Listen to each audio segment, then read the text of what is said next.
what do you think the implications of the history of technology are for the current AI transition? I suppose specifically, if you're a CTO or a CEO talking to your CTO and you want to be like, how can I best prepare for AI? What can we learn from history to support that?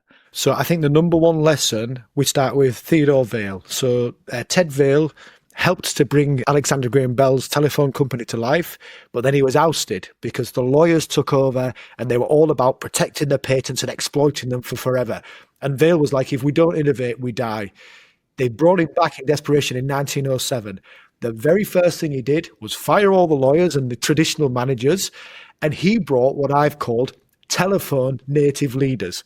So people who understood telephony and understood human nature. So right now, I'm personally assisting or advising a number of companies, and I don't need Theodore Vail to teach me this, but I'm like, you've got managers who came up in the time of web development. They don't know anything about cloud computing. They certainly don't know anything about artificial intelligence. So if you don't have people who are, either born in these eras or at least understand how they work, you're going to struggle because you're managing your business as if it was 20 years ago, and that just doesn't make sense anymore. So I think the first thing is, what does a capability look like and how do you go about building it? Build those capabilities, identify those managers, and it's a bit boring, but a little bit of strategic human resource. What type of people do you need now? What type of people do you need in a year from now? And what are you going to do to close the gap on that? So that's pretty traditional HR stuff, but it's necessary. The second thing is the use case question. So if history teaches us anything, it's that it won't be the creators of these large language models that will dictate where we go with this, but it will be the users. This has already started to happen. Large language models trained on medical data, specifically how you react from a heart attack or the symptoms that lead into that. So you've now got LLMs that will give you a better answer about, your patient's heart condition than ever before. That's a classic use case. So certainly ChatGPT or the people behind the technology didn't think that this was going to be use case, but boom, there you go. We've now got a stethoscope, and this is really interesting because history, God almighty, repeats itself as total farce.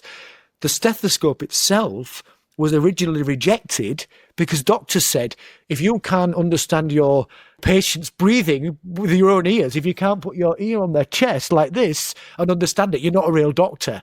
So it took decades for the stethoscope to be accepted as a tool. Well, anyway, nowadays there's a modern stethoscope. It's a bit like the original, except it sends the data back to a cloud computer where there's a large language model trained on lots of stethoscope data, and it will quickly say, this person has the risk for this, this person is suffering from this, and it does so much more accurately than the doctor alone and an old-fashioned stethoscope can do.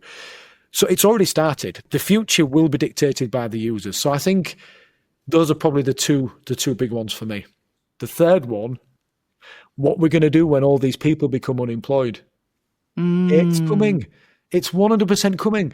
When Henry Ford's motor car took off, 20% of all grains grown in America at the turn of the last century went to feeding horses. 20%. Wow. There was a cottage industry in people. Can I swear? Am I allowed to swear? Horse manure.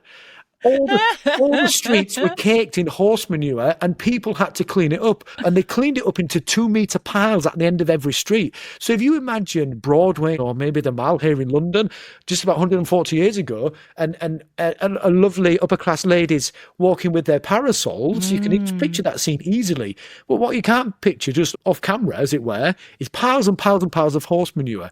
So this is a kind of comical way to say one industry came to an end.